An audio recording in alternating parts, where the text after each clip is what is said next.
Hello বন্ধুরা, কি অবস্থা সবার? আশা করছি সবাই ভালো আছো এবং নিজেদের পরীক্ষার প্রস্তুতি খুব ভালোভাবেই এগিয়ে নিয়ে যাচ্ছ। তো আজকের ক্লাসটা বেসিক্যালি মাধ্যমিক অর্থাৎ ক্লাস 10দের। আজকে আমি তোমাদের যে ভৌত বিজ্ঞানের চলতরিৎ চ্যাপ্টার, সেই চলতরিৎ চ্যাপ্টার নিয়ে আলোচনা করব। আর আমি তোমাদের যে ডিটেল সিলেবাসের ভিডিও এই জন্যই দিলাম না, কারণ ফালতু সময় নষ্ট করে লাভ নেই। তো আমি এরকম একটা একটা চ্যাপ্টার পড়াতে যাব, আর সেই রিলেটেড যে টপিকগুলো সব কিছুই আলোচনা করবো। তো ডিটেল সিলেবাসের ভিডিও আর দিলাম না। তো তোমরা আশা করি বুঝতেই পারছো যে ক্লাস 7-8-এর তুলনায় ভৌতবিজ্ঞান 9-10 এই সায়েন্স পার্টটা বেশ একটু কঠিন আছে। কারণ কি, তোমাদের যেমন থিওরি পড়তে হবে, থিওরি পড়ার সাথে সাথে কিন্তু নিউমেরিক্যালগুলো করতে হবে। আমি যেমন এর আগে ক্লাস 9-এর ইউনিট অ্যান্ড মেজারমেন্ট অর্থাৎ যে প্রথম ইউনিটটা শেষ করলাম, সেখানে নিউমেরিক্যাল ছিল না, কিন্তু এগুলো হচ্ছে কিন্তু মেন যে ফিজিক্সের পার্ট। এখানে তোমাকে যেমন যে ভিটেজে অর্থাৎ যে যতটুকু প্রাধান্য দিয়ে তুমি থিওরি পড়বে, ততটুকু প্রাধান্য দিয়েই তোমাকে নিউমেরিক্যালগুলো কিন্তু সলভ করতে হবে। তুমি শুধু থিওরি পড়লে নিউমেরিক্যাল পড়লে না চলবে না। তোমাকে যেমনভাবে থিওরি পড়তে হবে তেমনভাবে তোমাকে ম্যাথ করতে হবে, নিউমেরিক্যাল করতে হবে। তাহলেই তুমি চ্যাপ্টারগুলোকে নিজের আয়ত্তে আনতে পারবে, পরীক্ষায় নাম্বারগুলোকে নিজের আয়ত্তে আনতে পারবে। তো চলো, যেমন থিওরি পড়াবো তেমন প্রত্যেকটা আলাদা। আর হ্যাঁ, আমি এখানে তেমন বেশি থিওরি না করালেও দুটো একটা থিওরি বলে আমি বেরিয়ে যাব, কিন্তু চ্যাপ্টারটা হয়ে যাওয়ার পরে 1 থেকে 2 দিনের ভেতরেই একদম পুরো একটা আলাদা ভিডিও আসবে শুধুমাত্র নিউমেরিক্যালের জন্য। তো চলো আগে আমরা দেখে নিই আমাদের এই চ্যাপ্টারে কি কি পড়তে হবে। তো চ্যাপ্টারের নাম হচ্ছে চলতরিৎ, আর এই চ্যাপ্টারে আমাদেরকে প্রথম যেটা পড়তে হবে সেটা হচ্ছে আধানের ধারণা। আধান কি, চার্জ কি, সেটা আমাদেরকে পড়তে হবে। তারপরে পড়তে হবে তড়িৎ প্রবাহ মাত্রা অর্থাৎ কুলম্বের সূত্র পড়তে হবে, তড়িৎ প্রবাহ মাত্রা পড়তে হবে, তড়িৎ বিভব পড়তে হবে, রোধ পড়তে হবে, তড়িৎ শক্তি ও ক্ষমতা অর্থাৎ যে বট যে কনসেপ্ট দিয়ে অঙ্ক দেয়, ঠিক আছে, যে গৃহস্থলীতে এতগুলো ফ্যান চললো, লাইট জ্বললো, তাহলে একদম মাসের শেষে তোমার কতটা তড়িৎ শক্তি ব্যয়িত হলো, ওই কনসেপ্টে কিন্তু নিউমেরিক্যাল দেয়। তাপীয় প্রভাব অর্থাৎ জুলের সূত্র প্রতিষ্ঠা, এবং অ্যাট দ্য লাস্ট ডায়নামো আর জেনারেটর। এই অল্প কিছুটা টপিকই আছে। আর এগুলো টপিকগুলো আছে, খুব ডিটেলে নেই, কিন্তু তোমাদেরকে ধারণাটা দৃঢ় করতে হবে প্রত্যেকটি টপিকের ওপরে। তো চলো, আর টপিকে ঢোকার আগে আমি তোমাদের নাম্বার ডিভিশনটা বলে দিই।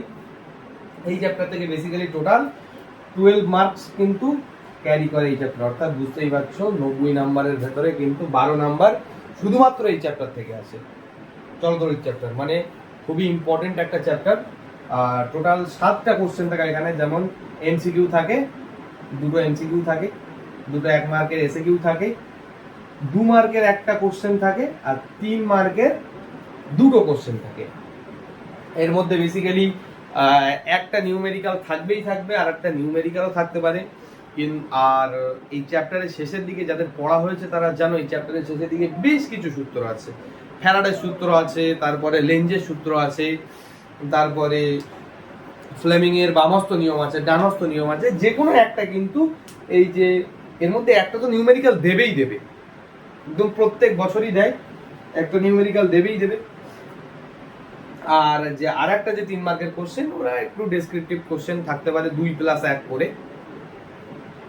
তো চলো আমরা কোশ্চেনগুলো পড়বো। হ্যাঁ, আর একটা ছোট্ট জিনিস, প্রিভিয়াস যে ইয়ার, সেই ইয়ারে কিন্তু তোমাদের রেজিস্ট্যান্স অর্থাৎ রোধ আর ওই যে গৃহস্থলীর বর্তনী যে রিলেটেড কোশ্চেনগুলো, ওইটা আর তোমার এই বট কনসেপ্ট, এই 3টেকে কিন্তু বেশি প্রাধান্য দিয়েছিল। যে কুলম্বের সূত্র দিয়ে ম্যাথ বা তড়িৎ বিভব দিয়ে ম্যাথ এগুলো কিন্তু দেয়নি। আর হ্যাঁ, আর একটা কোশ্চেন, লেঞ্জের সূত্র কিন্তু তোমাদের এর আগের বছরে এসে গেছে, তো লেঞ্জের সূত্র আমাদের অতটা প্রাধান্য দিয়ে পড়ার দরকার নেই। তো তোমরা এবছর আশা করতেই পারো যে তোমাদের এই যে কুলম্বের সূত্র, তড়িৎ প্রবাহ মাত্রা, তড়িৎ বিভব, এই তিনটে থেকে নিউমেরিক্যাল আসবেই, এটা তোমরা আশা করতেই পারো। আশা করবে না, অবশ্যই আসবে তিনটে থেকে। কারণ কি, এই যে রেসিস্টেন্স অর্থাৎ রোধ, এই যে দুটো চ্যাপ্টার, এখান থেকে এরা যে মাধ্যমিক বোর্ড ওরা এই দুটো টপিককে এর আগের বারে বেশি প্রাধান্য দিয়েছে। তো এবারে তোমরা আশা করতেই পারো যে এই তিনটে চ্যাপ্টার, এই তিনটে টপিক থেকে ওরা এবারে প্রাধান্য দিতে পারে।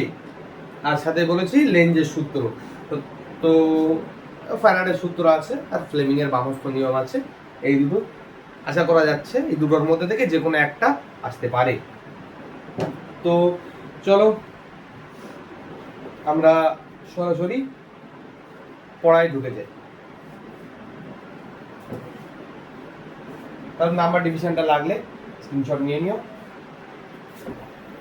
তো আমাদেরকে প্রথমেই যেটা পড়তে হবে সেটা হচ্ছে তড়িৎ আধান। তড়িৎ আধানটা কি জিনিস, এই তড়িৎ আধান সম্পর্কে আমাদের প্রথম পড়তে হবে। তো তড়িৎ আধান পড়ার আগে আমরা এই যে চলো তড়িৎ নামটা, সেই নামটাকে একটু আমরা ডিকোড করার চেষ্টা করি, নামটার ভেতরে কি মানে লুকিয়ে আছে। চলো তড়িৎ, এই যে তড়িৎ মানে যে বিদ্যুৎ বা কারেন্ট, এই যে তড়িৎ মানে যে বিদ্যুৎ বা কারেন্ট, এটা আমরা সবাই জানি। কিন্তু এই যে চলো ওয়ার্ডটা দেখো, এটা শুনেই মনে হচ্ছে যে প্রবাহমান কিছু না। এই যে চলো ওয়ার্ডটা, এটা শুনেই বোঝা যাচ্ছে যে প্রবাহ মানে এক জায়গা থেকে অন্য জায়গায় বয়ে যায় এমন কিছু। যে চলো, অর্থাৎ চলো তড়িৎ মানে তাহলে কি, যে কারেন্ট এক জায়গা থেকে অন্য জায়গায় বয়ে যায় একটা মাধ্যম দিয়ে। কি, যে কারেন্ট, যে তড়িৎ একটি নির্দিষ্ট মাধ্যম দিয়ে, একটি নির্দিষ্ট মাধ্যমের সাহায্যে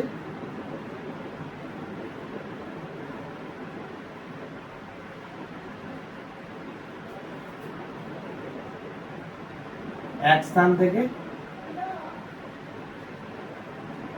থেকে অন্য স্থানে যেতে পারে।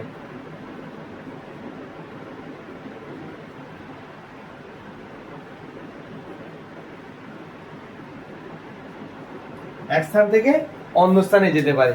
আচ্ছা, মাধ্যম মানে ও কি বায়ুর মধ্যে দিয়ে যাবে নাকি মাটি দিয়ে হেঁটে হেঁটে যাবে? অবশ্যই না। এই যে কারেন্টটি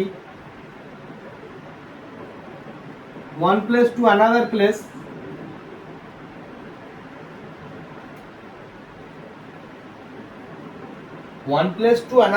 যখন মুভ করবে তাহলে ও কি হেঁটে হেঁটে যাবে মাটি দিয়ে? অবশ্যই না। তাহলে নির্দিষ্ট একটা মাধ্যমের প্রয়োজন হবে না? নির্দিষ্ট একটা মাধ্যমের প্রয়োজন হবে। তো এই মাধ্যমগুলো কি হয় জানো? এই মাধ্যমগুলো হয় বেসিক্যালি বিভিন্ন ধাতু। কি, এই মাধ্যমগুলি হয় বেসিক্যালি বিভিন্ন ধাতু। যেমন কি, যেমন তোমরা নাম শুনেছো নিকেল, যেমন তোমরা নাম শুনেছো কপার, যেমন তোমরা নাম শুনেছো সিলভার। এই সংকেতগুলো তোমাদের পিরিয়ডিক টেবিল আস্তে আস্তে ধারণা হয়ে যাবে। তো এটা কি, Ni for nickel, Cu for copper, etcetera ইত্যাদি ইত্যাদি। তাহলে এই যে current one place to another place, অর্থাৎ এক জায়গা থেকে যে অন্য জায়গায় বয়ে যাবে, তার জন্য একটা নির্দিষ্ট মাধ্যম কারেন্টের দরকার হয়। আর এই মাধ্যমগুলো কি? এই মাধ্যমগুলি হয় বেসিক্যালি বিভিন্ন ধাতু, যেমন nickel, copper, silver, etcetera etcetera. তাহলে চলো আমরা একটা মাধ্যমে একটা স্ট্রাকচার, একটা ধারণা আমরা নিয়ে নিই কিভাবে এই ধাতুগুলো তড়িৎ পরিবহন করে। চলো মুছে দিচ্ছি, কারণ লাগলে নিয়ে নাও স্ক্রিনশট।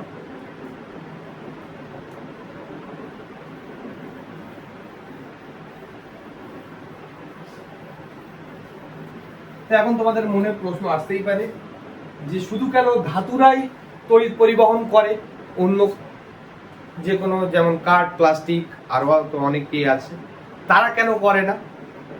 চলো আমরা একটা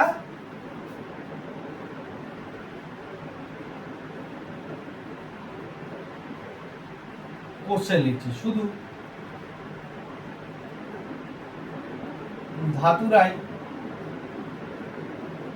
কেন তড়িৎ পরিবহন করে?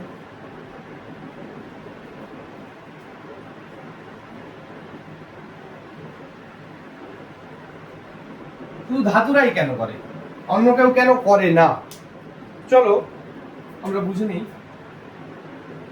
ধরে নাও এই একটা ধাতব পরিবাহী,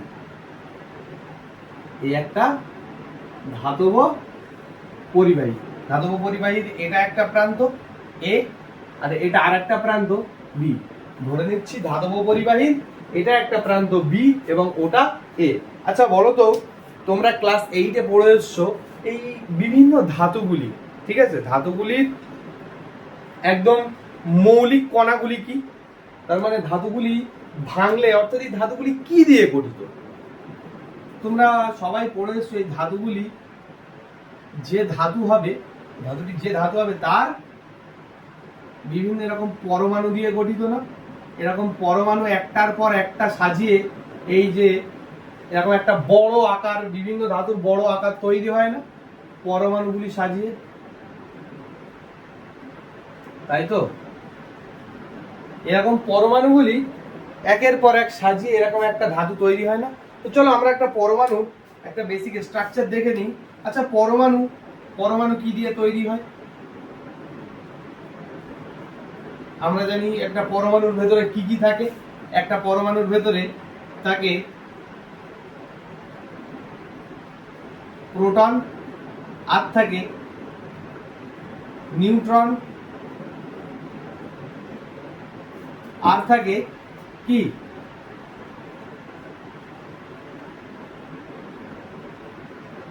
ইলেকট্রন।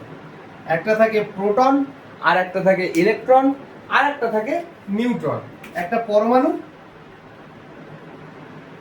এই যে তিনটে মাল ম্যাটেরিয়াল দিয়েই কিন্তু একটা পরমাণু তৈরি হয়। চলো এরকম একটা নিউক্লিয়াস, এরকমই একটা অ্যাটম বা পরমাণু আমরা বাইরে একটু আঁকার চেষ্টা করি। কি না, একদম পরমাণুর কোরে কে থাকে? আমরা ক্লাস 8-এ পড়ে এসেছি, আমরা একদম পরমাণুর কোরে থাকে প্রোটন প্লাস নিউট্রন। একদম পরমাণুর কোরে থাকে প্রোটন প্লাস নিউট্রন। আর কি হয়, এই পরমাণুকে ঘিরে এরকম বিভিন্ন উপবৃত্তাকার কক্ষপথগুলি থাকে, তাই তো? এরকম বিভিন্ন উপবৃত্তাকার কক্ষপথগুলি থাকে। আর এই উপবৃত্তাকার কক্ষপথে কে থাকে না, এই উপবৃত্তাকার কক্ষপথে ইলেকট্রনগুলি কি করে? ক্লকওয়াইজ এই ডাইরেকশনে অনবরত প্রদক্ষিণ করতে থাকে। কাকে না? নিউক্লিয়াসকে। একটা কথা লিখে নাও, যে প্রোটন প্লাস নিউট্রন, এটাকে একত্রে বলা হয় নিউক্লিয়ন্স।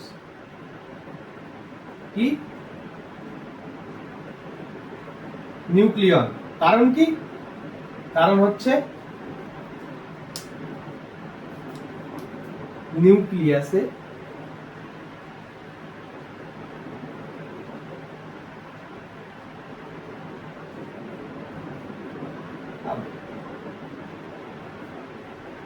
নিউক্লিয়াসের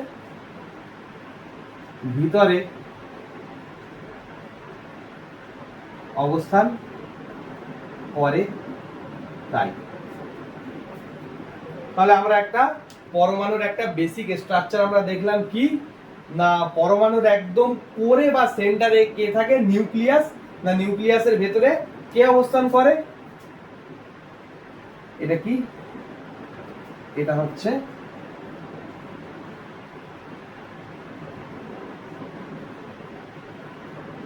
নিউক্লিয়াস। এই নিউক্লিয়াসের ভেতরে কে অবস্থান করে? এই নিউক্লিয়াসের ভেতরে প্রোটন ও নিউট্রন অবস্থান করে, এবং এটাকে প্রদক্ষিণ করে যে বিভিন্ন উপবৃত্তাকার কক্ষপথগুলি আছে সেই কক্ষপথগুলিতে কে অনবরত আবর্তন করছে এদেরকে? না ইলেকট্রনগুলি অনবরত এই উপবৃত্তাকার কক্ষপথগুলিতে এই যে নিউক্লিয়াসকে আবর্তন করছে।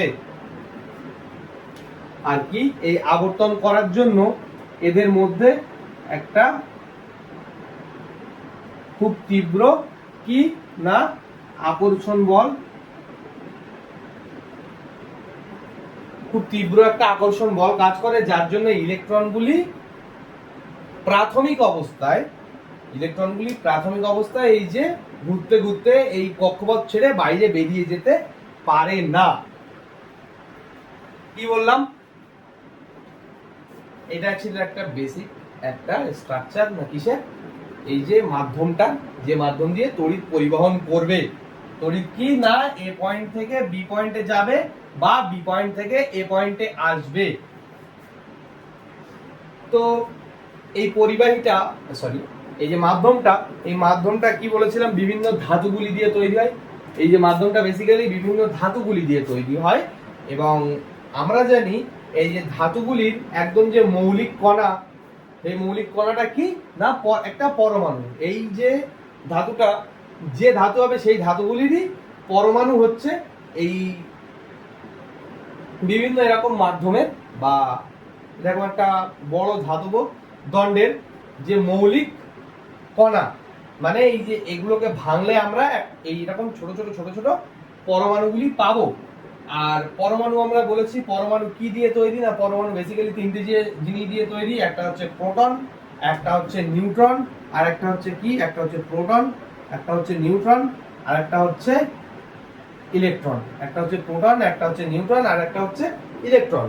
তো পরমাণুটার আকারও আমরা দেখলাম, একদম যে পরমাণুর কোরে কে থাকে বা পরমাণুর কেন্দ্রে থাকে নিউক্লিয়াস, সেই নিউক্লিয়াসের ভেতরে কে থাকে? সেই নিউক্লিয়াসের ভেতরে থাকে প্রোটন আর নিউট্রন। প্রোটন আর নিউট্রন নিউক্লিয়াসের ভেতরে একত্রে অবস্থান করে বলে এদেরকে কি বলা হয়? আমরা বলছি এদেরকে নিউক্লিয়ন বলছি। এবং এই যে উপবৃত্তাকার কক্ষপথগুলি ছিল, এই উপবৃত্তাকার কক্ষপথে কি এদেরকে আবর্তন করছিল না ইলেকট্রন। আর এই অনবরত ঘুরছিল বলে এদের মধ্যে একটা তীব্র আকর্ষণ বল কাজ করছিল। কি এই একটা তীব্র আকর্ষণ বল কাজ করছিল, তাই প্রাথমিক অবস্থায় কোনো ইলেকট্রন এই কক্ষপথ ছেড়ে বেরিয়ে যেতে পারে না।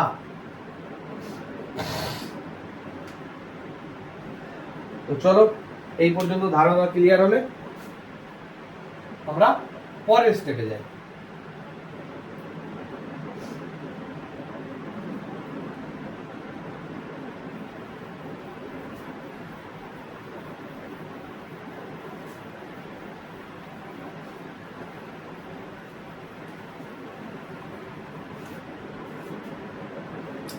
তাহলে আরেকবার আঁকি আমি। এটা কে ছিল? নিউক্লিয়াস। নিউক্লিয়াসের ভেতরে প্রোটন নিউট্রন ছিল, আর এর চারিদিকে কে প্রদক্ষিণ করছিল না এর চারিদিকে ইলেকট্রনগুলি অনবরত প্রদক্ষিণ করছিল ক্লকওয়াইজ বা ঘড়ির কাঁটার দিকে একে অনবরত আবর্তন করছিল। এইবারে এই যে বাইরে থেকে যদি আমি একে এক্সটার্নাল কোনো এনার্জি দিই, অবশ্যই ডেল্টা মানে কি? Hit energy. এরপরে তাপ পড়বে, তাপ শক্তিকে ডেল্টা বলেও ডাকা হয়। তাহলে যদি বাইরে থেকে আমি একে হিট দিই, তাহলে এই যে পরমাণুগুলি ছিল সেই পরমাণুগুলির মধ্যে কম্পন বেড়ে যায়, পরমাণুগুলির মধ্যে কম্পন বেড়ে যায়। আর এই কম্পনের ফলে একদম সর্ববহিস্থ কক্ষপথ, এটা কি সর্ববহিস্থ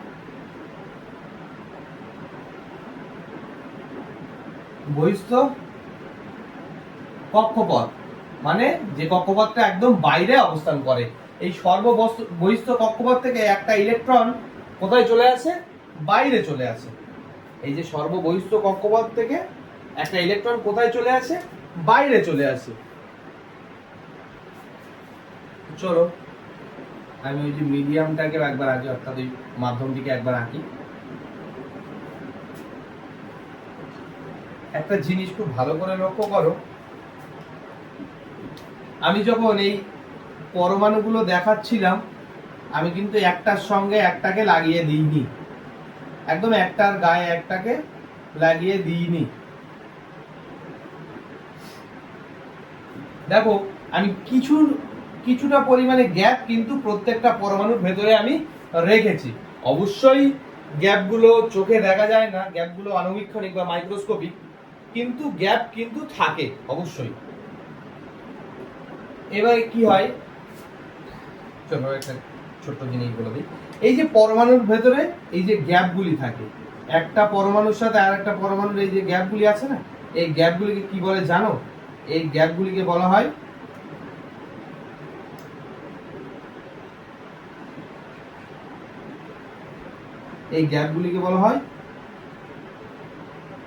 অন্তঃস্থান। কি? এই গ্যাপগুলিকে বলা হয় অন্তঃস্থান। অর্থাৎ বিভিন্ন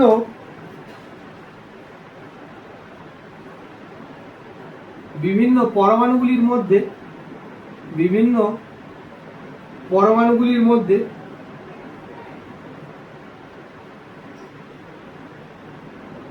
যে ফাঁকা স্থান,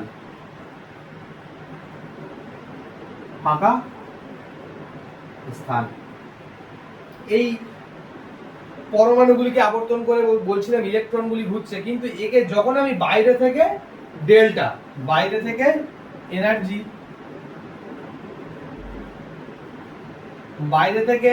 এনার্জি একে প্রয়োগ করলাম, কি হলো না, এই সর্ববহিস্থ কক্ষপথ থেকে একটা ইলেকট্রন ছিটকে বেরিয়ে এলো কোথায়? অন্তঃস্থানে। কোথায় বেরিয়ে আসলো? অন্তঃস্থানে বেরিয়ে আসলো। কোথা থেকে? সর্ববহিস্থ কক্ষপথ থেকে। এখন কিন্তু এই ইলেকট্রনটা যতক্ষণ এই পরমাণুর ভেতরে ছিল ততক্ষণ কিন্তু ওই পরমাণুর এই যে নিউক্লিয়াসের আর ইলেকট্রনের যে একটা তীব্র আকর্ষণ বল, এই আকর্ষণ বল কাটিয়ে কিন্তু তখন বেরোতে পারছিল না, অর্থাৎ এই পরমাণুর ভেতরেই কিন্তু তখন আবদ্ধ থাকছিল। কিন্তু যখনই আমি একে বাইরে থেকে হিট দিলাম তখনই কি হলো, এই ইলেকট্রনটা অন্তঃস্থানে চলে এলো। এখন কিন্তু ইলেকট্রনটা স্বাধীনভাবে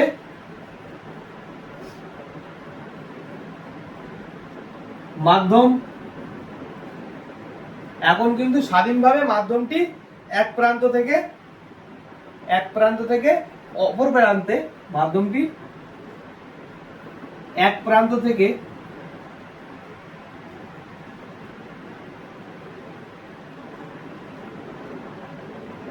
অপর প্রান্তে চলাচল করতে পারে।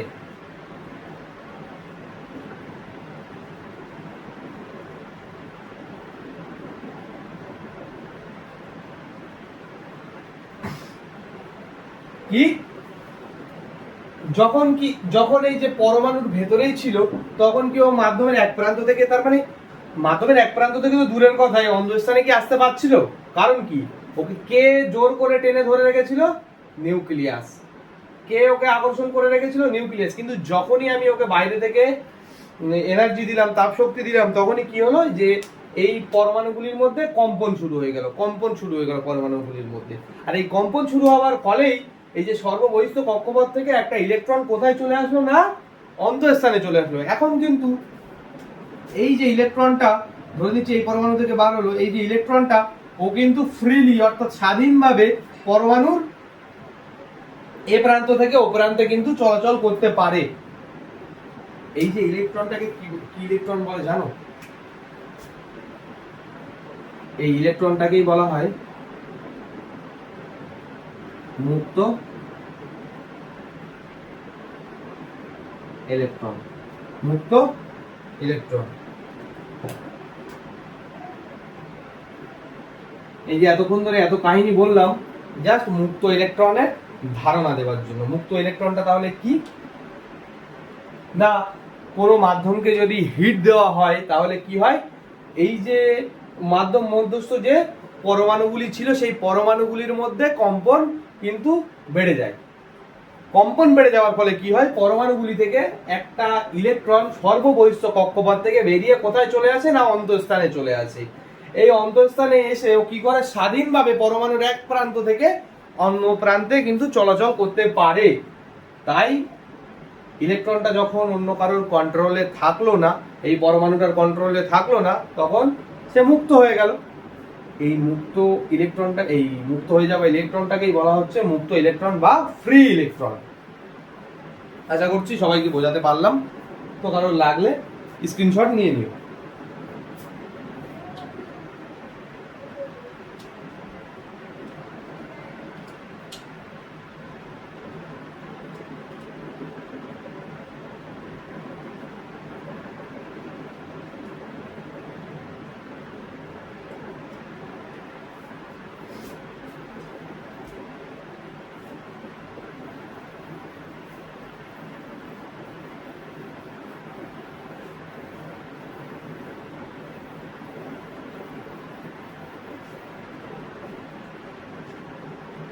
তবে এই যে মুক্ত ইলেকট্রনটা সৃষ্টি করলাম, এর নিশ্চয়ই কোন একটা গুরুত্ব ছিল বলেই তো সৃষ্টি করলাম।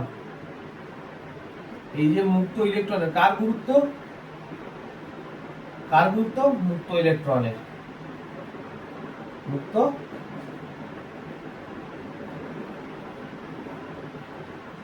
মুক্ত ইলেকট্রনের নিশ্চয়ই কোনো না কোনো গুরুত্ব ছিল বলেই তো মুক্ত ইলেকট্রনটাকে সৃষ্টি করা হলো বা সৃষ্টি করতে হলো। কি না, এই মুক্ত ইলেকট্রনই কি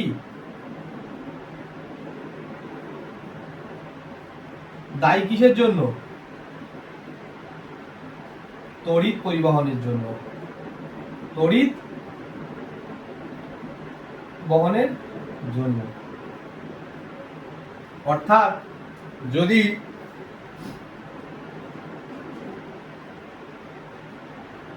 মাধ্যমটির দুই প্রান্তে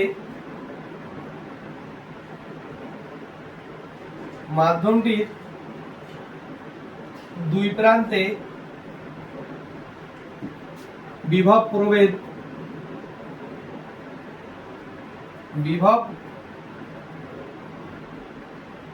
প্রভেদ সৃষ্টি করা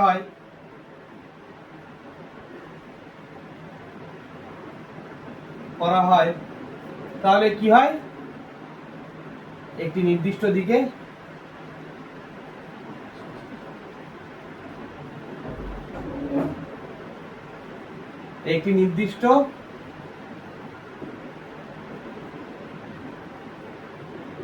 দিকে ইলেকট্রনগুলি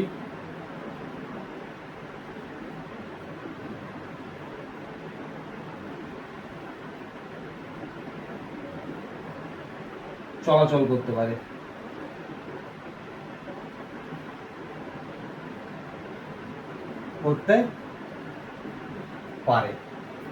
এই মুক্ত ইলেকট্রনের গুরুত্ব কি না, এই যে মুক্ত ইলেকট্রনই কি দায়ী তড়িৎ পরিবহনের জন্য।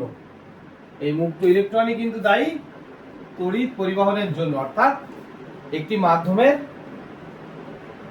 ধরে নাও একটা মাধ্যম, একটা পয়েন্ট এ আর একটা পয়েন্ট বি, যদি এই দুটি পয়েন্টের মধ্যে বিভব পার্থক্য বা বিভব প্রভেদ সৃষ্টি করা যায়, তাহলে কি হয় না, এই মুক্ত ইলেকট্রনগুলি কিন্তু বেশি বিভব প্রভেদ থেকে কম বিভব প্রভেদের দিকে চলাচল করতে থাকে। আশা করছি বুঝে এসছে। চলে লাগলে স্ক্রিনশট নিয়ে নাও, বুঝে দিচ্ছি।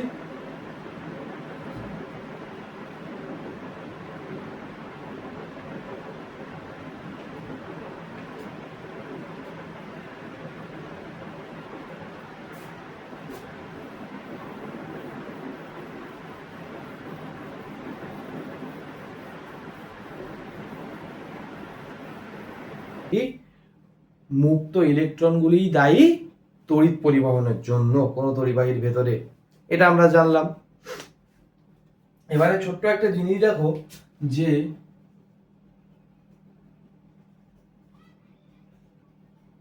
মুক্ত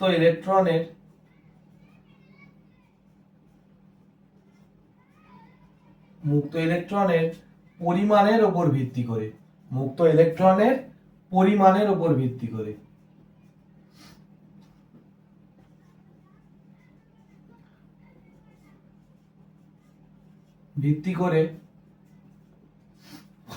মাধ্যমগুলিকে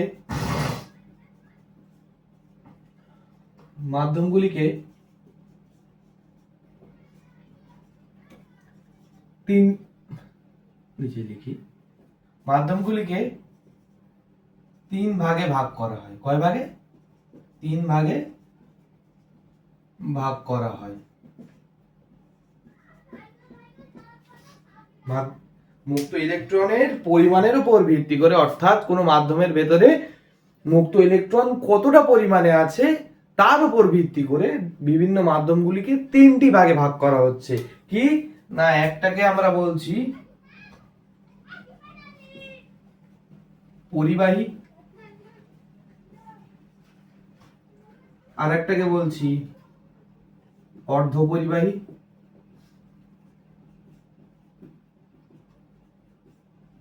একটাকে বলছি পরিবাহী, আর একটাকে বলছি অর্ধপরিবাহী, এবং নাম্বার 3 এটাকে বলছি অন্তরক আর কুপরিবাহী।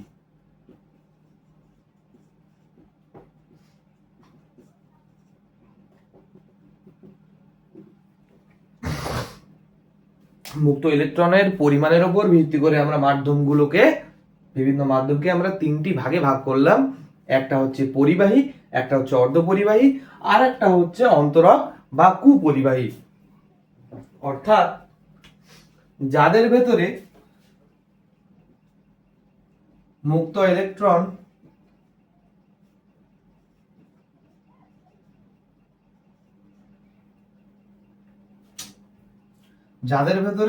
ইলেকট্রন সর্বাধিক পরিমাণে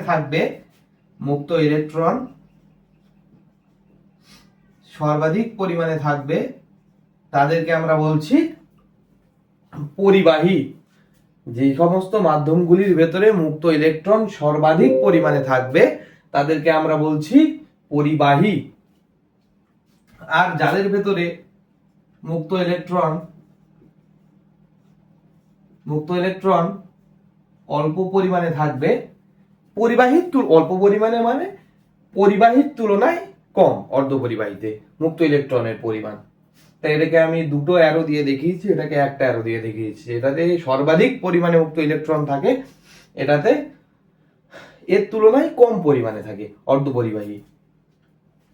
আর এদের ভেতরে মুক্ত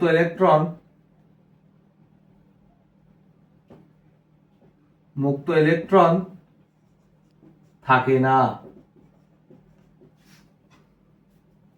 কি না, মুক্ত ইলেকট্রনের পরিমাণের উপর ভিত্তি করে আমরা বিভিন্ন মাধ্যমগুলিকে 3 ভাগে ভাগ করছি। একটাকে বলছি পরিবাহী, একটাকে বলছি অর্ধপরিবাহী, এবং আর একটাকে বলছি কুপরিবাহী বা অন্তরক।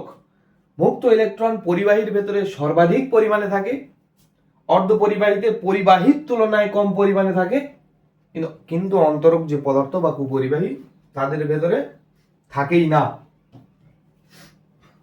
এবারে তোমরা দেখো আমি কি বলেছিলাম যে তড়িৎ পরিবহনের জন্য কোনো মাধ্যমে তড়িৎ পরিবহনের জন্য কে দায়ী? না, মুক্ত ইলেকট্রন দায়ী। আচ্ছা, এর ভেতরে যদি সর্বাধিক পরিমাণে মুক্ত ইলেকট্রন বর্তমান, তাহলে এ কি করবে?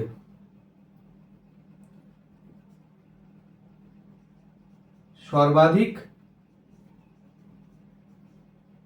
তড়িৎ পরিবহন করবে না।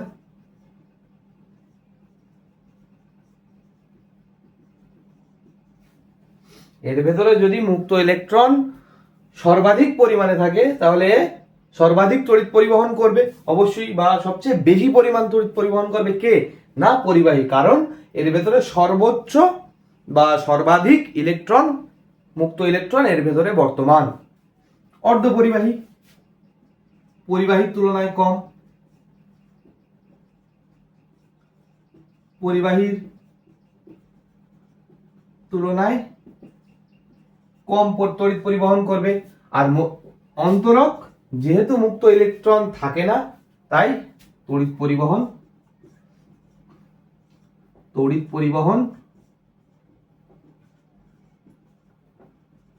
করে না।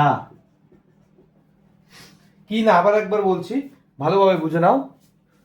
মুক্ত ইলেকট্রন কোন মাধ্যমের ভেতরে কতটা আছে তার উপর ভিত্তি করে আমরা বিভিন্ন মাধ্যমগুলিকে তিনটি ভাগে ভাগ করছি। একটাকে বলছি পরিবাহী, একটাকে বলছি অর্ধপরিবাহী, আর একটাকে বলছি অন্তরক বা কুপরিবাহী। পরিবাহী কাদের বলছি? যাদের ভেতরে মুক্ত ইলেকট্রনের পরিমাণ সর্বাধিক, তাদের বলছি পরিবাহী। অর্ধপরিবাহী কাদের বলছি? না, এদের ভেতর কি মুক্ত ইলেকট্রন থাকে না? অবশ্যই থাকে, কিন্তু কার তুলনায় কম? না, পরিবাহীর তুলনায় এদের মুক্ত ইলেকট্রনের নাম্বার কম। আর অন্তরক, এদের মধ্যে টোটালি মুক্ত ইলেকট্রন থাকে না। তাই পরিবাহীর ভেতরে যেহেতু মুক্ত ইলেকট্রনের পরিমাণ সর্বাধিক, তাই ও সর্বোচ্চ পরিমাণে তড়িৎ পরিবহন করবে। অর্ধপরিবাহী পরিবাহীর তুলনায় কম মুক্ত ইলেকট্রন, তাই ও পরিবাহীর তুলনায় কম তড়িৎ পরিবহন করবে। আর অন্তরক পদার্থ, ওর ভেতরে টোটালি মুক্ত ইলেকট্রন থাকে না, তাই ও তড়িৎ পরিবহন করতে পারে না। উদাহরণ, একটা করে এক্সাম্পল নিয়ে নাও। নিকেল, যেমনটা বলেছিলাম, কপার, এজি অর্থাৎ সিলভার। আর অর্ধপরিবাহী কারা? অর্ধপরিবাহী নামটা পুরোটা লিখছি, আইডিয়াল অর্ধপরিবাহী যেটাকে বলা হয় সিলিকন বা এসআই। আর একটা হচ্ছে জার্মেনিয়াম,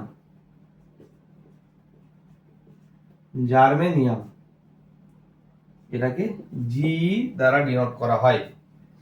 আর অন্তরক পদার্থের উদাহরণ তোমরা সবাই জানো, বলো কেউ? প্লাস্টিক, রাবার, কাঠ, ইত্যাদি ইত্যাদি ইত্যাদি। তাহলে কি না, পরিবাহীর তিনটা উদাহরণ দেখলাম, নিকেল, কপার আর সিলভার। আর অর্ধপরিবাহী কাদের দেখলাম? একটা হচ্ছে সিলিকন, আর একটা হচ্ছে জার্মেনিয়াম। আর একটা কারা ছিল?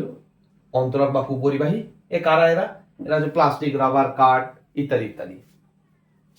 তো একটা কথা মনে রাখবে যে অর্ধপরিবাহীকে কিন্তু ডেল্টা প্রয়োগ করলে ও কিসে কনভার্ট হয় জানো? পরিবাহী। কেন? অর্ধপরিবাহীকে যদি বাইরে থেকে তাপ প্রয়োগ করা হয়, না কি হয়? প্রথমত অর্ধপরিবাহীর ভেতরে যে সমস্ত পরমাণুগুলো থাকবে তাদের কম্পন বেড়ে যাবে, ফলে তাদের সর্ববহিঃস্থ কক্ষপথ থেকে আর একটা ইলেকট্রন কোথায় চলে আসবে? না, পরিবাহীর যে অন্তঃস্থান যে ফাঁকা জায়গা পরমাণুগুলির মধ্যে, সেই ফাঁকা জায়গায় চলে আসবে। ফলে আরো যে, তার মানে যে সংখ্যায় ছিল তার থেকে আরো বেশি সংখ্যায় মুক্ত ইলেকট্রন কিন্তু তৈরি হবে। কি না, অর্ধপরিবাহীকে যদি বাইরে থেকে হিট প্রয়োগ করা হয়, তাপ প্রয়োগ করা হয়, তাহলে অর্ধপরিবাহী কিন্তু পরিবাহীতে রূপান্তর হয়। আশা করছি বোঝাতে পারলাম। কারো লাগলে স্ক্রিনশট নিয়ে নিও।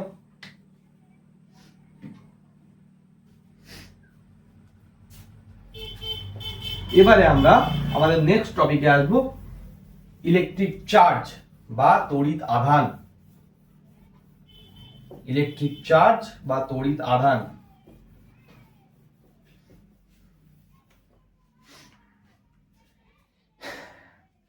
তো তড়িৎ আধান পড়ার আগে আমি ছোট্ট একটা জিনিস তোমাদেরকে ক্লিয়ার করি। আমি বলবো, সে কনসেপ্টটা পরে বলবো, যে তড়িৎ আধান আর মুক্ত ইলেকট্রন কি, এই দুটোর মধ্যে কিন্তু একটা ছোট্ট ডিফারেন্স আছে। কি ডিফারেন্সটা আমি পরে তোমাদের বলছি। না, এবারে আমরা পড়ব তড়িৎ আধান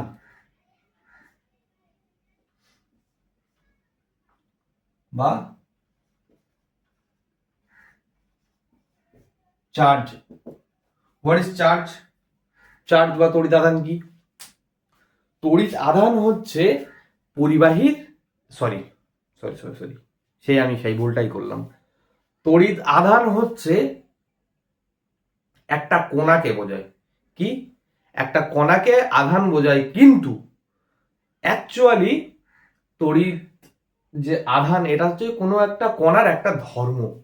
কি না, তড়িৎ আধানের যদি আক্ষরিক অর্থ বোঝায়,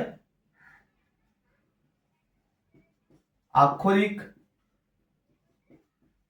অর্থ, তাহলে এটা কি? এটা হচ্ছে একটি সাব অ্যাটমিক পার্টিকেল। কি? সাব অ্যাটমিক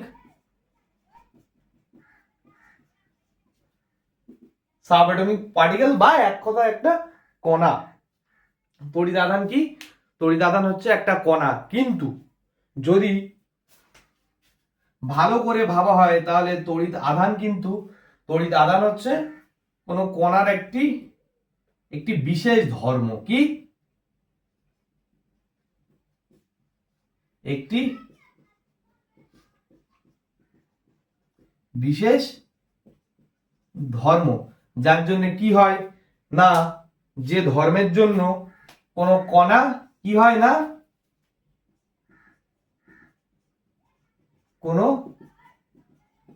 কণা তড়িৎগ্রস্ত হয়। কি? তড়িৎগ্রস্ত হয়। তাহলে তড়িৎ আধানটা কি? তড়িৎ আধানের যদি আক্ষরিক অর্থ আমি দেখি, তাহলে এটা হচ্ছে একটা কণা, একটা টাইপের কণা বা সাব অ্যাটমিক পার্টিকেল বলা হয়। সাব অ্যাটমিক পার্টিকেলের বাংলাটা আমি ভুলে গেছি, সাব অ্যাটমিক পার্টিকেল। কিন্তু যদি তড়িৎ আধান ব্যাপারটা ভালোভাবে ভাবা যায়, তাহলে এটি বিভিন্ন কণাগুলির একটি বিশেষ ধর্ম, যার সাহায্যে কি হয় না, কোনো কণা তড়িৎগ্রস্ত হয়। কি না, যার সাহায্যে কোনো কণা তড়িৎগ্রস্ত হয়। এই তড়িৎ আধান এটি কিন্তু দুই প্রকার। এই কণা কয় প্রকার? দুই প্রকার। একটাকে বলছি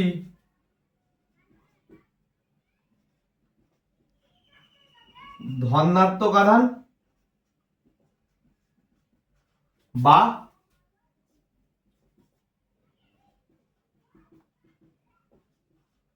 পজিটিভ চার্জ,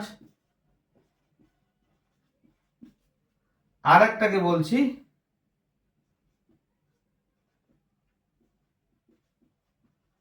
ঋণাত্মক আধান বা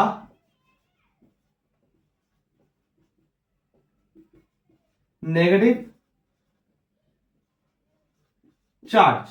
একটাকে বলছি ধনাত্মক আধান বা পজিটিভ চার্জ, আর একটাকে বলছি ঋণাত্মক আধান বা নেগেটিভ চার্জ। এর সাইনটা কি হবে?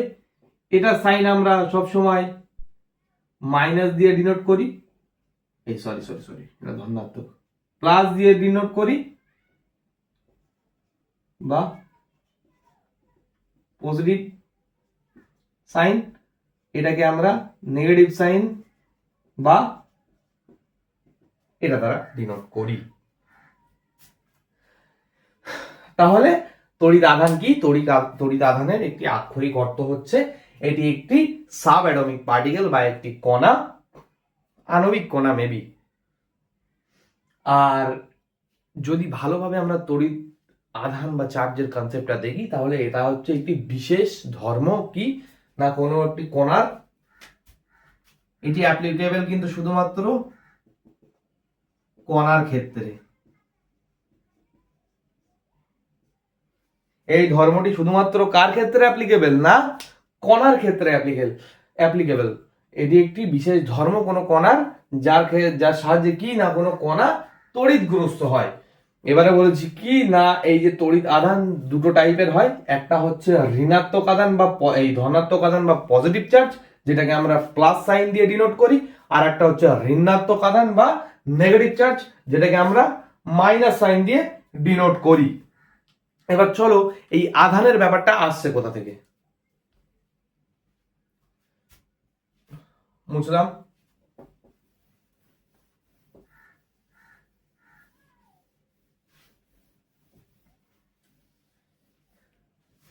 আমরা একটু আগে একটা পরমাণুর কি দেখলাম, একটা পরমাণুর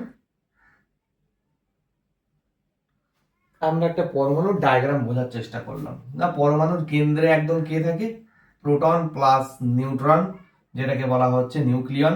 আর এই প্রোটন ও নিউট্রন কোথায় অবস্থান করে, না নিউক্লিয়াসের ভিতরে অবস্থান করে।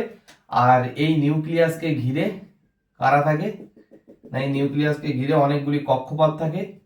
যে কক্ষপথে কি হয়, না এই কক্ষপথে ইলেকট্রন ও ইলেকট্রনগুলি কি করে, অনবরত আবর্তন করতে থাকে। ইলেকট্রনগুলি অনবরত আবর্তন করতে থাকে। ইলেকট্রনগুলি অনবরত আবর্তন করতে থাকে। বাইরে থেকে যদি এই কণাকে যে কোনো কারণে, সেটা হতে পারে কোনো যান্ত্রিক কারণে অর্থাৎ ঘর্ষণের ফলে, হতে পারে কোনো আবেশের ক্ষেত্রে, নাহলে হতে পারে কোনো স্পর্শ পদ্ধতির ক্ষেত্রে, স্পর্শ পদ্ধতির সাহায্যে। কি কি বললাম, তিনটে পদ্ধতি হতে পারে। একটা হচ্ছে ঘর্ষণ পদ্ধতি, একটা হচ্ছে তোমার আবেশ বা ইন্ডাকশন, আর একটা হচ্ছে কি স্পর্শ পদ্ধতি। এই তিনটি পদ্ধতির মধ্যে যে কোনো একটি পদ্ধতিতে যদি এর থেকে একটা ইলেকট্রন কি করা হয়, বাইরে বেরিয়ে যায়, বাইরে বেরিয়ে যায়, তাহলে কি হলো, আমরা জানি কোন পরমাণুর ভেতরে number of proton is equal two number of electron. এটা আমরা ক্লাস 8এই পড়ে এসেছি। না, কোনো পরমাণুর ভেতরে যেই পরিমাণ প্রোটন থাকবে সেই পরিমাণই কিন্তু তার ইলেকট্রন থাকবে। এইবারে যদি এই যে পরমাণুকে আমি যে কোনো ঘর্ষণের সাহায্যে বা তড়িৎ চুম্বকীয় আবেশের ক্ষেত্রে বা স্পর্শ পদ্ধতির সাহায্যে এখান থেকে একটা ইলেকট্রন যদি আমি বাইরে বার করে দিতে পারি, তাহলে দেখো নাম্বার অফ প্রোটন কি হয়ে গেল, নাম্বার অফ প্রোটন বেশি হয়ে গেল না কিসের থেকে, নাম্বার অফ ইলেকট্রন। তখন আমরা এই অবস্থাটাকে বলবো যে পরমাণু কি হলো,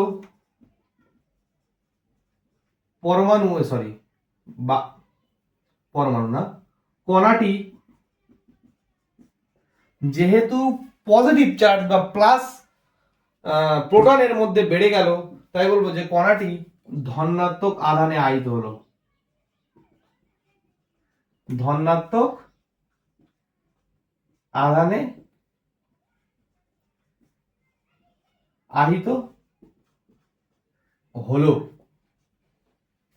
আবার যদি এই ইলেকট্রনটি আমি ধরে নিচ্ছি এই ইলেকট্রনটি বাইরে চলে এসেছিল এইখানে, এ আবার গিয়ে না এইখানে একটা পরমাণু ছিল, ধরে নাও এটা প্রোটন নিউট্রন, আমরা নিউক্লিয়াস এঁকে দিলাম। ধরে নাও এইখানে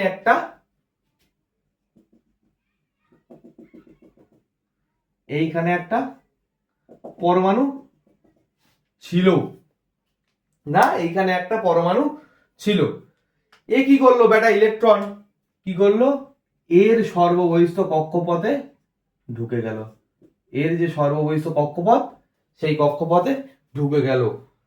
কিন্তু গন্ডগোল তার তখনই হলো যখন, আচ্ছা প্রাথমিক অবস্থায় কি ছিল, এর ভেতরে কিন্তু নাম্বার অফ প্রোটন আর নাম্বার অফ ইলেকট্রন কিন্তু সেম ছিল। এই যে পরমাণুটা, এটা একটা সম্পূর্ণ ডিফারেন্ট পরমাণু, এটা আলাদা পরমাণু, এর থেকে ইলেকট্রনটা বেরিয়েছে। কিন্তু এর ক্ষেত্রে তো এখনো পরমাণু এই যে নিউট্রাল কন্ডিশন, এর ভেতরে বজায় আছে না, number of proton is equal two number of electron, proton সংখ্যা সমান সমান ইলেকট্রন সংখ্যা। এর ভেতরে তো এখনো ওই অবস্থাটাই বজায় আছে। এ কি করলো, এর যে কোনো কারণে এই ইলেকট্রনটা কি করলো, এর সর্ববহিস্থ কক্ষপথে ঢুকে গেল। আচ্ছা তখন এর ক্ষেত্রে কি হবে বলতো, number of E minus greater than number of proton, sorry এটাকে আমি এরকম ভাবে লেখা যায়, এটাকে এরকম ভাবে লিখলে আরো ভালো করে বোঝা যাবে, গ্রেটার দেন দিয়ে। এখানে number of electron is greater than number of proton হয়ে গেল না, অর্থাৎ ইলেকট্রন সংখ্যা তো প্রোটন সংখ্যার থেকে বেড়ে গেল, যেহেতু এর ভেতরে মাইনাস যে চার্জ, অর্থাৎ ইলেকট্রন তো নেগেটিভ, ইলেকট্রনের নেচার কি নেগেটিভ বা ঋণাত্মক, যেহেতু ঋণাত্মক যে কণা ইলেকট্রন এটা বেড়ে গেল, তাই আমরা বলতে পারি যে কণাটি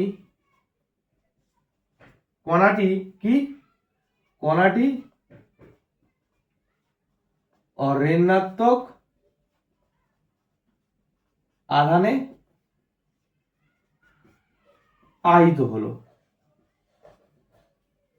কণাটি কি ঋণাত্মক আধানে আহিত হলো। সেই তোমরা ছোটবেলায় একটা জিনিস করতে, যে এই যে পেনটা এরকম চুলে ঘষে কোন একটা কাগজের উপর ধরলে, দাঁড়াও প্র্যাকটিক্যালটা করা যায় কি দেখি।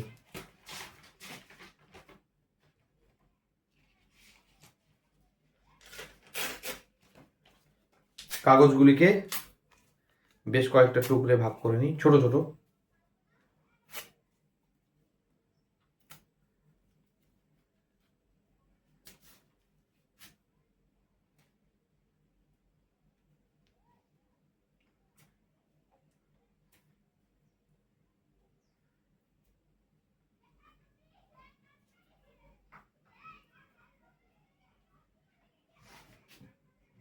এই যে দেখো, আমি হাতের উপরে কিছু কাগজের টুকরো নিয়ে নিয়েছি। এইবারে যদি এই পেনটাকে আমি অনবরত মাথায় ঘষতে থাকি, ঘষার পরে যদি এই হচ্ছে না, চলো একটা পেন নিয়ে দেখি। মাথায় ঘষার পরে পেনটাকে যদি আমি এখানে ধরি, কি রে আকর্ষণ, সরি আকর্ষণটা হচ্ছে না, তো কি করা যাবে, চলো কি আর করা যাবে, আকর্ষণ তো হলো না। তাহলে কি হয়, এই হাতে যখন কাগজ থাকবে, তুমি যখন মাথায়, এটা প্রাথমিক অবস্থায় কিন্তু নিউট্রাল কন্ডিশনে ছিল, প্রাথমিক অবস্থায় কিন্তু নিউট্রাল কন্ডিশনে ছিল, কিন্তু যখনই তুমি একে এই যে ঘর্ষণ পদ্ধতি দ্বারা এর থেকে একটা ইলেকট্রন অ্যাড হলো, বা এর থেকে একটা ইলেকট্রন বেরিয়ে গেল, যাই হোক একটা হবে, তখন কি আর নিউট্রাল অবস্থায় থাকলো, প্রশমিত অবস্থায় থাকলো না, থাকলো না। তখন এ কিন্তু কোনো একটা চার্জে এ আহিত হলো, কোনো একটা আধানে, সে হতে পারে পজিটিভ হতে পারে নেগেটিভ, কোনো একটা আধানে কিন্তু আহিত হলো, তখন এর ভেতরে কিন্তু একটা আকর্ষণ করার প্রবণতা জন্মাবে। কি না, এর ভেতরে তখন একটা আকর্ষণ করার প্রবণতা জন্মাবে।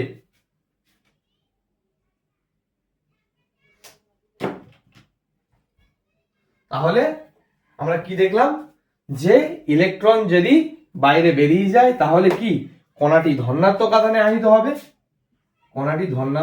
আহিত হবে, কিন্তু যদি ইলেকট্রন এর সর্ববহিস্থ কক্ষপথে প্রবেশ করে, তাহলে ইলেকট্রন সংখ্যা বেড়ে গেল, মানে নেগেটিভ চার্জটা বেড়ে গেল এর ক্ষেত্রে, তাই কণাটি ঋণাত্মক আধানে আহিত হলো। আশা করছি বোঝা গেছে। তাহলে চলো লিখে নাও, হ্যাঁ আর একটা ফেমাস লাইন লিখে নাও, যে কোনো কণার আধানগ্রস্ত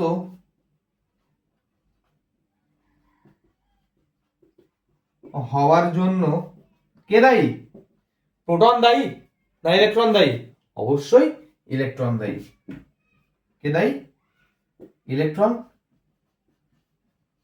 দায়ী। কোনো কণার আধানগ্রস্ত হওয়ার জন্য তাহলে কে দায়ী না কোনো কণার আধানগ্রস্ত হওয়ার জন্য ইলেকট্রন কণা দায়ী। কারণ লাগলে লিখে নাও।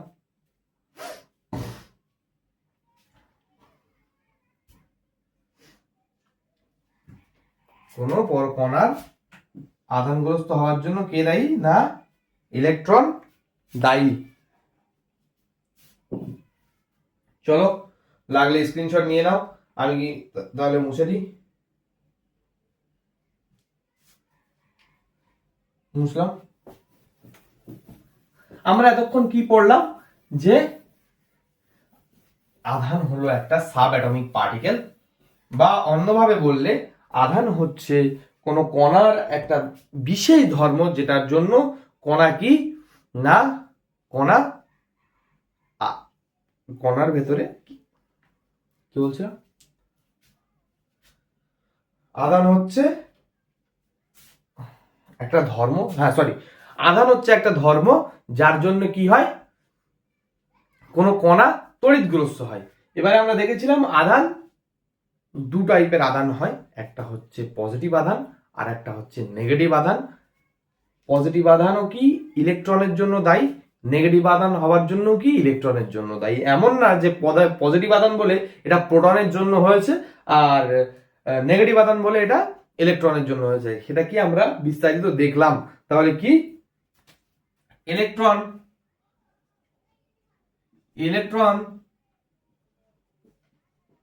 যদি বেরিয়ে যায়, ইলেকট্রন যদি বেরিয়ে যায় তাহলে কি কণা কি ধরনের তড়িৎগ্রস্ত হলো, না কণা ধনাত্মক তড়িৎগ্রস্ত হলো, ধনাত্মক তড়িৎগ্রস্ত বা পজিটিভ চার্জ। যদি ইলেকট্রন বেরিয়ে যায় তাহলে নাম্বার অফ প্রোটন বেশি হবে, তাই কণাটি কি হলো, ধনাত্মক তড়িৎগ্রস্ত হয়ে গেল। কিন্তু যদি ইলেকট্রন বাইরে থেকে পরমাণুতে প্রবেশ করে, ইলেকট্রন যদি প্রবেশ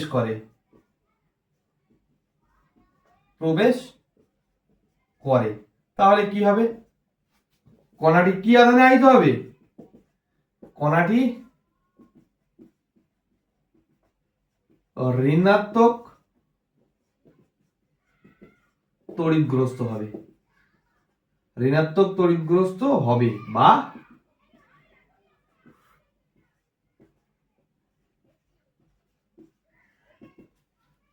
কি চার্জড হবে, নেগেটিভ চার্জড হবে। আশা করছি বোঝাতে পারলাম। তো লাগলে লিখে নাও, আমি মুছে দিচ্ছি।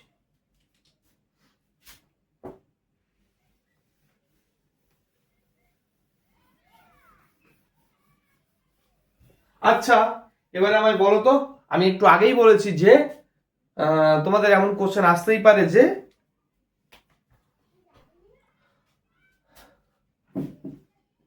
কোশ্চেনটা আসতেই পারে যে কোনো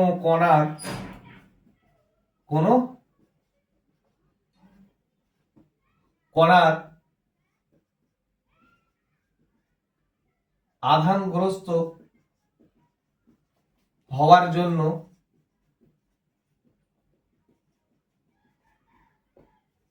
কোন ঘটনা দায়ী।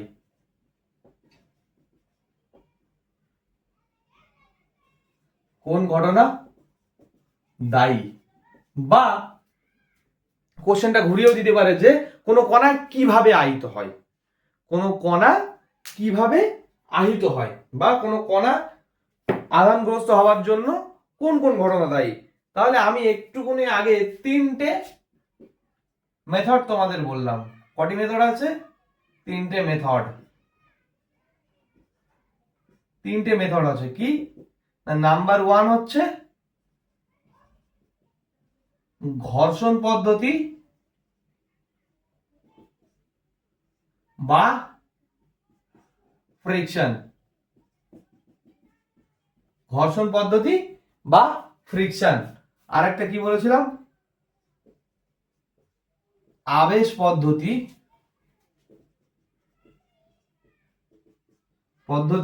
বা ইন্ডাকশন। এই ইন্ডাকশন পদ্ধতিটা কি না তোমরা পরে পড়বে বা এমন 9-এ পড়েও এসছো যে ধরে নাও এই একটা চুম্বক আছে, এই একটা চুম্বক আছে, বা এই একটা দণ্ড আছে যার এই দিকটা কি আধানে আহিত, যার এই দিকটা পজিটিভ আধানে আহিত। এইখানে কিছু পরিমাণ কণা ছিল, এখানে কিছু পরিমাণ কণা ছিল। প্রাথমিক অবস্থায় এটা কিন্তু নিউট্রাল ছিল, প্রাথমিক অবস্থায় এটা কিন্তু নিউট্রাল ছিল, কিন্তু এটাকে যখনই এর কাছে আনা হলো কণাগুলি সব কি আধানে আহিত হয়ে গেল জানো? এর ঠিক বিপরীত ধর্মী আধানে কণাগুলি আহিত হয়ে গেল। ঠিক বিপরীত ধর্মী আধানে কণাগুলি কি হলো? আহিত হয়ে গেল। ঠিক বিপরীত ধর্মী আধানে কণাগুলি আহিত হয়ে গেল। কি না ধরে নিচ্ছে এটা একটা, আবার বলছি যে একটা দণ্ড যার এই যে পার্টটা এটা হচ্ছে পজিটিভ চার্জে আহিত বা ধনাত্মক আধানে আহিত। এইটা এই কণা এই দণ্ডটাকে তুমি যখনই এই যে ধরে নিলাম কিছু কণা এখানে পড়ে আছে, যখনই তুমি এই দণ্ডটাকে এই কণার কাছে নিয়ে যাবে তখনই কি হবে? এই কণাগুলো কিন্তু প্রাথমিক অবস্থায় নিউট্রাল ছিল, কোনো চার্জ ছিল না, কিন্তু যখনই তুমি এই দণ্ডটাকে এর নিকট আনছো তখনই কি হলো? এই যে কণাগুলো সঙ্গে সঙ্গে কি হয়ে গেল? এর বিপরীত চার্জ হয়ে গেল বা এর বিপরীত আধানে আহিত হলো। কি না এটা প্লাস ছিল, এটা মাইনাস হয়ে গেছিল। এটাই হচ্ছে আবেশ বা ইন্ডাকশন। আর একটা টাইপ কি? আর একটা টাইপ বলেছি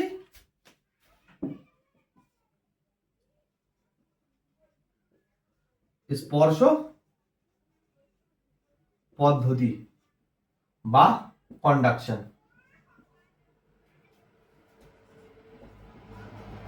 কন্ডাকশন তার মানে সরাসরি, একদম সরাসরি দুটোকে টাচ করিয়ে দেবো।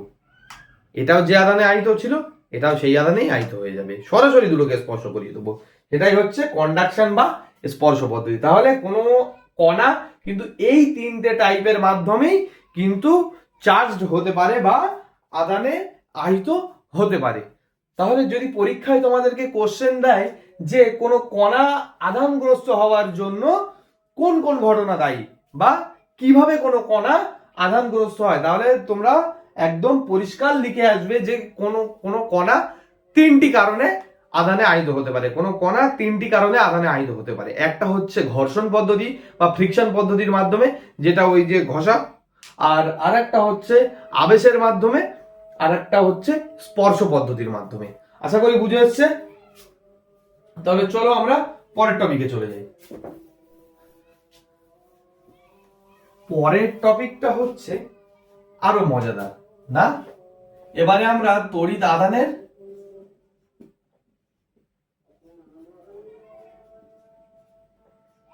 আধানের কিছু ধর্ম পড়ব। কি? তড়িৎ আধানের কিছু ধর্ম পড়ব, তড়িৎ আধানের কিছু ফিচার আমরা পড়ব।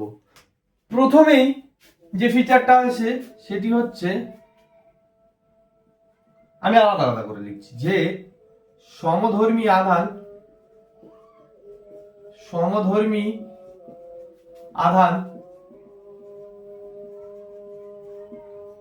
দাঁড়াও আধানটা হয়ে যাক, এক সেকেন্ড আসছি আমি। তো চলো আজানের জন্য একটুখানি স্কিপ করলাম। তো কি তড়িৎ আধানের ধর্মাবলম্বী আমরা পড়বো। তো তড়িৎ আধানের ধর্মে প্রথমে আসছে কি না সমধর্মী আধান পরস্পরকে বিকর্ষণ করে। সমধর্মী আধান পরস্পরকে কি না বিকর্ষণ করে। কি জিনিসটা দেখো, যদি এরকম একটা পজিটিভ চার্জ আর এইরকম একটা পজিটিভ চার্জ কাছাকাছি আনা হয় তাহলে কিন্তু এরা পরস্পরকে কি করবে? রিপেল করবে, একে অপরের থেকে দূরে সরে যেতে চাইবে। আবার ধরো এরকম একটা নেগেটিভ চার্জ আর এরকম একটা নেগেটিভ চার্জকে পাশাপাশি আনার চেষ্টা করলো, তাহলে এরাও কি করবে, এরা একে অপরের থেকে দূরে সরে যাওয়ার চেষ্টা করবে। অর্থাৎ এরা কি করবে, এখানে এখানে কিন্তু এরা পরস্পরকে কি করবে, বিকর্ষণ করবে। কি করবে না, বিকর্ষণ করবে। কিন্তু পরের পয়েন্ট, বিপরীত ধর্মী আধান, বিপরীত ধর্মী আধান, বিপরীত ধর্মী আধান পরস্পরকে কি করে, আকর্ষণ করে, আকর্ষণ করে। বিপরীত ধর্মী আধান পরস্পরকে আকর্ষণ করে, একদম বাস্তব নিয়মের মতো, আর কিছু বলার অপেক্ষা রাখে না। তো কিরকম জিনিসটা, ধরে নাও এই একটা পজিটিভ চার্জ, এর কাছে একটা এরকম নেগেটিভ চার্জকে আনা হলো, তাহলে এরা কি করবে, এরা একে অপরের কাছে সরে আসতে চাইবে, একে অপরের কাছে সরে আসতে চাইবে, একে অপরকে অ্যাট্রাকশন করবে, একে অপরকে আকর্ষণ করবে। আবার ধরো এইখানে একটা নেগেটিভ চার্জ আর এইখানে এর কাছে আরেকটা পজিটিভ চার্জকে আনা হলো, এরাও কি করবে, পরস্পরকে অ্যাট্রাক্ট করবে, এরাও কি করবে, পরস্পরকে আকর্ষণ করবে। কেউ বলবে না যে না তুই আমার থেকে দূরে সরে যা, এরা তখন বলছিল, এ একটা পজিটিভ চার্জ, এ একটা পজিটিভ চার্জ কি করছিল, বলছিল তুই আমার থেকে দূরে সরে যা। কিন্তু এরা কি বলবে, এরা বলবে কাছে সরে আয়, এরা আকর্ষণ করবে পরস্পরকে। বোঝা গেছে? তাহলে কি, তড়িৎ আধানের প্রথম ধর্মে আমরা পড়লাম যে সমধর্মী আধান পরস্পরকে বিকর্ষণ করে, কিন্তু বিপরীত ধর্মী আধান পরস্পরকে আকর্ষণ করে। বুঝলাম।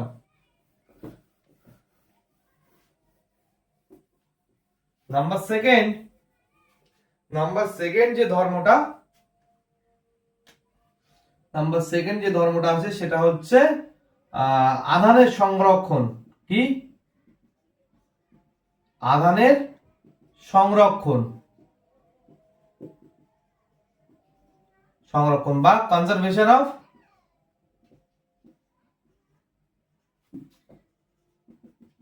Conservation of charge, conservation of charge.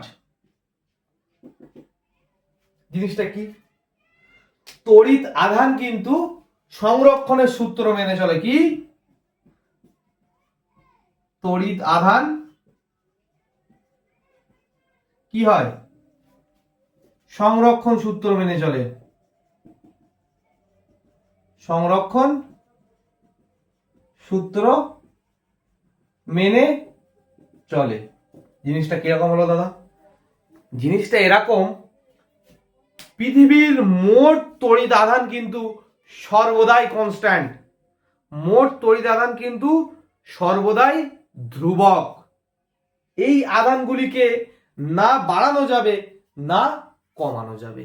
কি করা যাবে, ম্যাক্সিমাম আমরা করতে পারি একটা বডি থেকে আরেকটা বডিতে ট্রান্সফার করতে পারি। কি না, চার্জগুলিকে কি করতে পারি আমরা, ম্যাক্সিমাম আমাদের ক্ষমতা আছে যে একটা বডি থেকে আরেকটা বডিতে চেঞ্জ, তার মানে ট্রান্সফার করতে পারি। কিন্তু তড়িৎ আধানকে, তড়িৎ আধানকে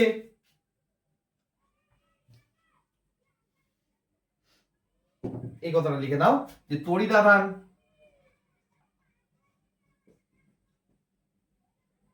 পৃথিবীর মোট তড়িৎ আধান, পৃথিবীর মোট তড়িৎ আধান সর্বদাই, সর্বদাই কিন্তু ধ্রুবক বা একই, সেম থাকে তড়িৎ আধান। তড়িৎ আধান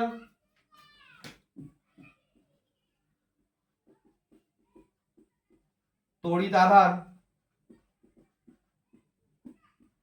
না সৃষ্টি হয়, সৃষ্টি করা যায়, না তড়িতাধানকে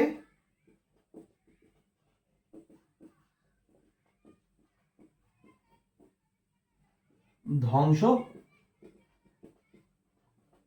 করা যায়। কি কনজারভেশন অফ চার্জ কি বলছে যে তড়িৎ আধান কিন্তু এই যে আধান কিন্তু সংরক্ষণের সূত্র মেনে চলে, অর্থাৎ পৃথিবীর মোট তড়িৎ আধান কিন্তু একদম সৃষ্টিকালীন বা প্রাককালে, পৃথিবী সৃষ্টির প্রাককালেও যে পরিমাণ তড়িৎ আধান পৃথিবীতে বর্তমান ছিল এখনো কিন্তু সেই পরিমাণ তড়িৎ আধান কিন্তু একই আছে। তড়িৎ আধানকে আমরা ম্যাক্সিমাম কি করতে পারি, আমাদের সর্বোচ্চ ক্ষমতা কাজে লাগিয়ে আমরা তড়িৎ আধানকে একটা বডি থেকে আর একটা বডিতে আমরা ট্রান্সফার করতে পারি, এর বেশি আমরা কিছু করতে পারি না। না তড়িৎ আধানকে আমরা ধ্বংস করতে পারবো, না তড়িৎ আধানকে আমরা সৃষ্টি করতে পারবো, অর্থাৎ তড়িৎ আধান কিন্তু একই আছে। অর্থাৎ মোট তড়িৎ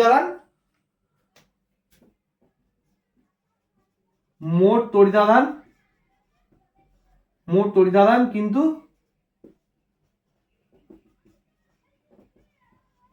সংরক্ষিত। এই তড়িৎ আধান না সৃষ্টি হয়, এই তড়িৎ আধানকে না সৃষ্টি করা যায়, এই তড়িৎ আধানকে না ধ্বংস করা যায়। মোট তড়িৎ আধান কিন্তু সংরক্ষিত। আশা করছি বুঝতে পারছো। তাহলে এর পরের পয়েন্টটা চলো মুছে দিচ্ছি। এর পরের যে ধর্ম সেটা হচ্ছে আধানের কোয়ান্টায়ন, কোয়ান্টাইজেশন অফ চার্জ।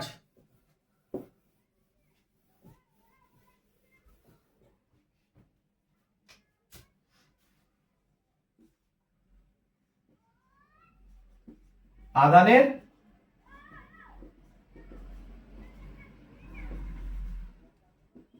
কোয়ান্টায়ন, আধানের কোয়ান্টায়ন বা কোয়ান্টাইজেশন অফ চার্জ।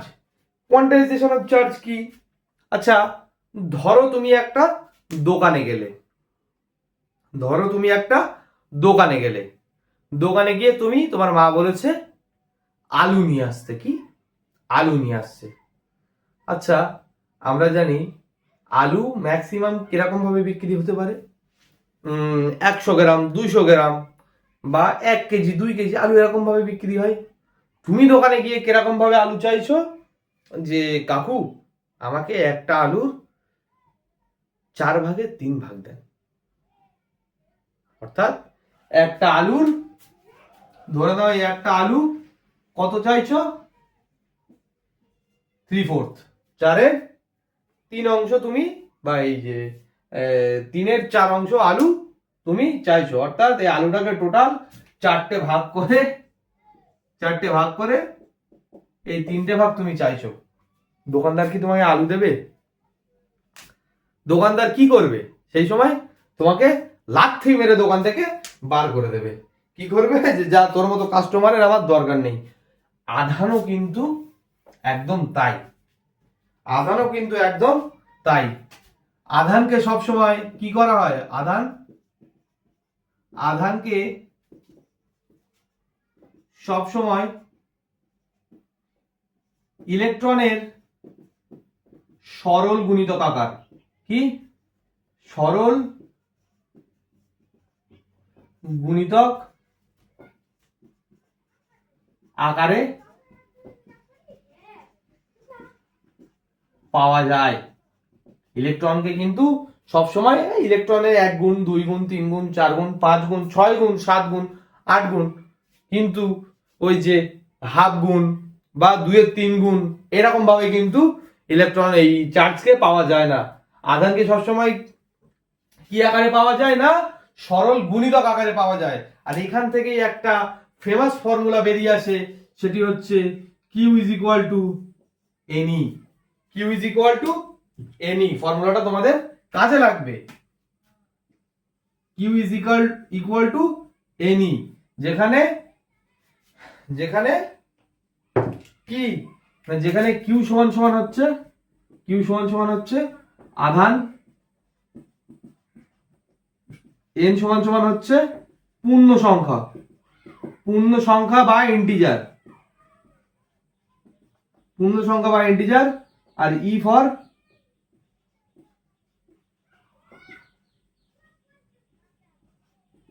ইলেকট্রন।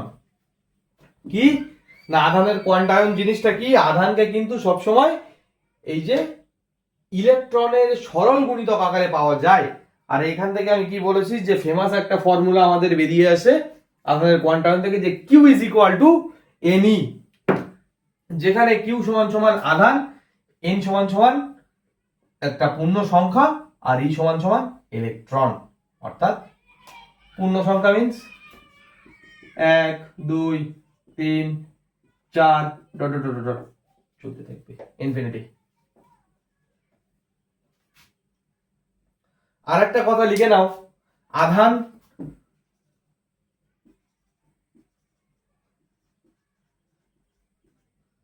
আধান আধানকে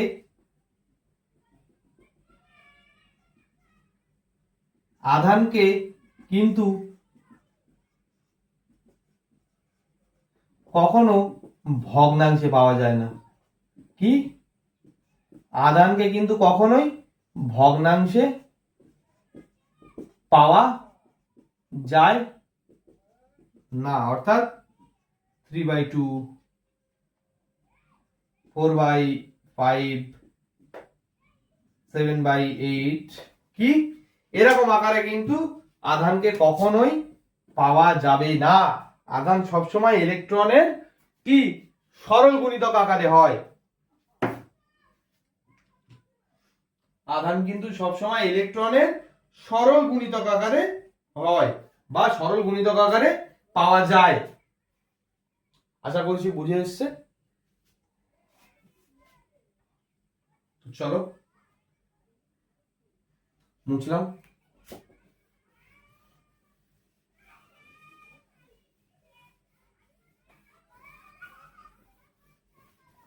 আমি তোমাদের একটা ছোট্ট জিনিস বলেছিলাম যে আমরা দুটো টপিক পড়েছি, একটা হচ্ছে চার্জ বাংলা লিখি, একটা হচ্ছে মুক্ত ইলেকট্রন, একটা হচ্ছে মুক্ত ইলেকট্রন, আর একটা টপিক হচ্ছে আধান, আর একটা টপিক হচ্ছে আধান। আমি কি বলেছিলাম, দুটো ঘটনাই কিন্তু ইলেকট্রনের জন্যই দায়ী। দুটো ঘটনা কোনো না কোনো একটা জায়গায় লিঙ্ক হচ্ছে, যেটা হচ্ছে ইলেকট্রন। এদের মধ্যে একটাই লিঙ্কার আছে, কে? ইলেকট্রন। কিন্তু দুটো ঘটনা কিন্তু একটু আলাদা। কি না এই যে মুক্ত ইলেকট্রন, এটা কিন্তু দায়ী শুধুমাত্র, বা এটা শুধুমাত্র প্রযোজ্য কিসের জন্য? এটা শুধুমাত্র প্রযোজ্য চলতড়িতের জন্য। চলতড়িতের জন্য। আর এই আধানটা এটা কিন্তু প্রযোজ্য শুধুমাত্র কি স্থির তড়িতের জন্য।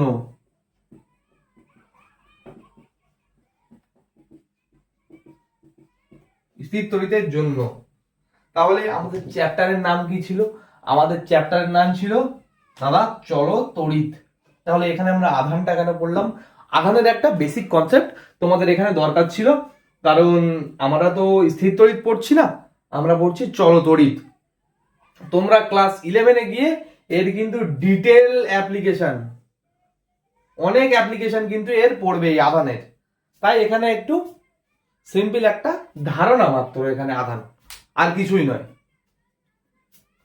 তো চলো, এই হচ্ছে মুক্ত ইলেকট্রন এবং আধানের মধ্যে যে আমরা কেন পড়লাম এই চ্যাপ্টারে আধানটি, জাস্ট ধারণা নেওয়ার জন্য একটুখানি আধানের জাস্ট একটু ধারণা পাওয়ার জন্য আমরা আধানের এখানে পড়লাম। কিন্তু আমাদের এখানে মেন যে ফান্ডা, সেটা কি? মেন এজেন্ডা সেটা হচ্ছে মুক্ত ইলেকট্রন। আমাদেরকে মুক্ত ইলেকট্রন নিয়ে এবারে ডিটেলে পড়তে হবে। তো চলো, আধান টপিকটা আমাদের শেষ, সাথে সাথে আমরা মুক্ত ইলেকট্রনের বিষয়টাও একটু পড়ে নিই। এবারে ছোট্ট একটা জিনিস, আমরা আধান সম্পর্কে সবকিছু আমরা পড়ে ফেলেছি।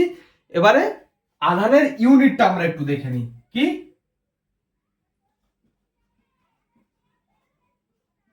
আধানের একক, আধানের একক। সমস্ত রাশিগুলির মতোই আধানেরও কিন্তু দুটো ইউনিট আছে, একটা হচ্ছে সিজিএস ইউনিট আর একটা হচ্ছে এসআই ইউনিট। আধানের সিজিএস ইউনিটটা হলো স্ট্যাট কুলম, স্ট্যাট কুলম, আর এসআই ইউনিটটা হলো কুলম। এটাকে স্ট্যাট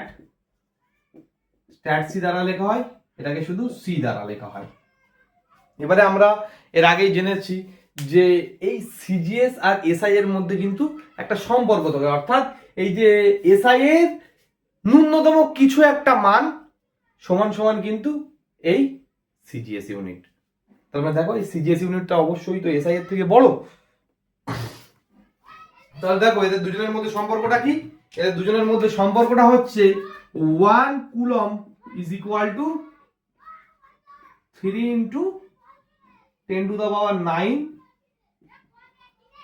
স্ট্যাট সি। জাস্ট এই ডাটাটা তোমরা একটুখানি মনে রাখো, তোমাদের নিউমেরিক্যালের ক্ষেত্রে যে কনভার্সন আসবে সেই কনভার্সনে কিন্তু তোমাদের কাজে লাগবে। তো এই ক্লাসটা আমি এইখানে সমাপ্ত করছি।